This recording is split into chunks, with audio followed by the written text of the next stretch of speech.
Halo teman-teman semua, teman-teman sedang menyaksikan video dari kucingfisika.com, situs asik untuk belajar fisika dengan video tentu saja. Nah, teman-teman mungkin pernah mendengar semacam teknik sipil, kemudian teknik bangunan dan lain-lain ya. Untuk membuat suatu bangunan yang bagus, misalkan gedung yang tinggi, jembatan, kemudian jalan yang ada jalan layang itu ya, flyover itu, kemudian berbagai bangunan yang lain, maka diperlukan suatu keahlian yang khusus dan mendalam, terutama terkait dengan fisika. Nah, fisikanya di mana? Nah, misalnya nih ada jembatan nih, harus disusun dengan sedemikian rupa, dirancang dengan sedemikian rupa sehingga kalau ada mobil yang lewat di atasnya, jembatannya nggak ambrol gitu, nggak patah gitu. Juga dengan gedung. Kalau misalkan gedung dirancang dengan sembrono, dengan tanpa pertimbangan yang matang, tanpa hitung-hitungan yang cermat, maka bisa jadi misalnya di bawah tuh dibikin biasa-biasa aja tuh rapuh gitu ya, tanpa memperhitungkan kalau misalnya ada orang di situ bagaimana, kalau ada mobil yang masuk bagaimana, kemudian kalau kita menambahkan benda-benda lain, menambahkan atap, menambahkan tingkatan yang lain, apakah akan berpengaruh pada fondasinya atau enggak gitu. Nah, di sini saya akan mencoba membuat eksperimen sederhana untuk menunjukkan bahwa bagaimana kita membuat atau menyusun suatu bangunan atau suatu model misalkan jembatan atau apa yang dapat berfungsi dengan baik, artinya kuat menahan beban di atasnya gitu. Nah, di sini saya punya selembar kertas, simpel aja. Nah, kemudian 2 buah tatakan. Ini kebetulan saya menggunakan buku teman-teman. Nah, oke, sekarang saya coba letakkan kertas ini di atas ya. Ini misalkan katakanlah jembatan ya, jembatan. Oke, kita coba meletakkan sebuah benda kecil di atasnya. Oke lah, merah-merah ini ya. Masih cukup kuat, tetapi agak sedikit melengkung ke bawah. Kita tambahin dengan batang korek api nih, kecil. Masih nggak apa-apa teman-teman. Tambahin bolpen. Sekarang apa-apa teman-teman. Jembatan kita jadinya ambrol nih.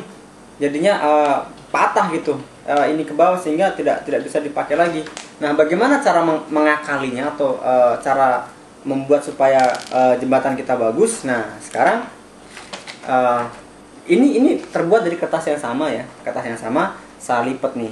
Nah, saya lipat dengan posisi yang sama, tadi kan begini, sekarang saya begini, tapi dengan posisi saya lipat nih begini.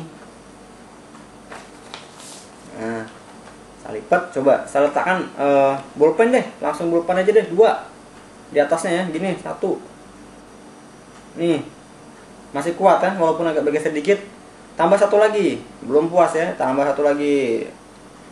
Nah, masih cukup kuat dibanding dengan model jembatan kita yang pertama. Nah, bagaimana kalau lipatannya saya tambahin lagi? Nah, ini saya punya model yang ketiga nih, lipatannya kecil-kecil nih. Saya letakkan pada posisi yang sama, tambahin 1 bolpen. Belum bergeming, 2 bolpen, nggak apa-apa. Saya tambahin lagi bolpen, masih nggak apa-apa, tambahin bolpen lagi, nggak apa-apa lagi. Nah, udah, saya letakkan bolpen. Udah, saya letakkan semuanya deh bolpen. Nih, tusuk mie ayam nih, saya letakkan di atasnya ya. Oh, sumpit mau saya, bukan tusuk, gunting dah. Nih, cukup kuat kan teman-teman? Nah, mengapa? Kan ini kan dari bahan yang sama ya, dengan bentuk yang berbeda ternyata bisa berfungsi untuk mengangkat beban yang lebih berat begitu. Nah, dalam teknik dalam bidang ilmu teknik bangunan atau penyusunan dikenal dengan yang disebut sebagai dead force dan lift force. Dead force itu apa? Gaya permanen yang bekerja pada semua benda itu kan contohnya adalah gaya gravitasi. Kalau misalkan lift force atau gaya yang tidak permanen, artinya bisa ada bisa enggak. Itu contohnya misalnya kan ini kan jembatan ya, jadi benda-benda yang di atasnya ini disebut sebagai gaya yang tidak permanen, artinya bisa ada bisa enggak. Kalau misalkan ada mobil yang lewat, berarti dia kan pasti akan menambahkan beban ke jembatan tersebut, di samping beban jembatan itu sendiri, berat jembatan itu sendiri. Nah, tapi mengapa konfigurasi seperti ini atau bentuk seperti ini dapat menopang beban yang lebih besar? Jika kita perhatikan dengan sama nih, satu fold atau satu kertas begini, kertas ini menopang berat dia sendiri dan juga berat beban tadi ballpoint kita ya, sehingga dia jadi meleot gitu. Nah, di sini gaya bekerja adalah gaya gravitasi yang bekerja pada ballpoint. Nah, karena gravitasi hanya bekerja terpusat, tidak ada persebaran gaya atau gaya terpusat pada kertas ya. Jadi kertas memang murni, di semua bagian kertas ini murni terkena gaya sebesar massa ballpoint ini dikalikan gravitasi. Sehingga karena kertasnya tidak cukup kuat, ya jadilah dia meleot begitu. Jadinya menjadi melengkung gitu. Nah, untuk model kertas kita yang kedua setelah dilipat cukup untuk menahan beban 2 ballpoint. Nah, kenapa bisa demikian? Nah, di sini gaya gravitasi yang bekerja pada ballpoint yang kemudian bekerja pada kertas ya, memberikan aksinya pada kertas, itu disebar secara merata ke tiap lipatan ini. Sehingga gaya yang diterima oleh setiap gaya total yang diterima oleh kertas ini didistribusikan ke tiap lipatan ini, sehingga lebih mudah untuk ditanggung oleh kertas kita ini. Nah, semakin banyak lipatan yang kita buat, maka semakin banyak pula distribusi gaya yang disebar oleh lipatan-lipatan yang dibuat di kertas gitu.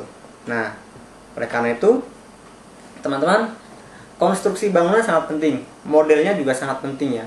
Kemudian bagaimana kita membuat suatu bangunan menjadi kuat dan tahan lama, menahan beban yang sangat berat, itu juga penting. Oleh karena itu, salah satu prinsip pokok dasarnya adalah fisika, mekanika ya. Nah, supaya teman-teman lebih kreatif lagi, dan mungkin teman-teman memiliki sebuah rancangan bangunan atau mungkin jembatan atau mungkin rancangan bangunan yang lain, harus diperhatikan bahwa bangunan tersebut aman. Aman artinya tidak runtuh. Aman artinya tidak berbahaya jika ada orang yang masuk atau yang melewati bangunan tersebut. Gitu teman-teman ya. Bagaimana supaya bisa aman dan tidak berbahaya buat orang lain atau buat orang yang menggunakan? Teman-teman harus tahu dasar fisikanya seperti apa. Di mana? Ya, tentu saja di www.ilmufisika.com.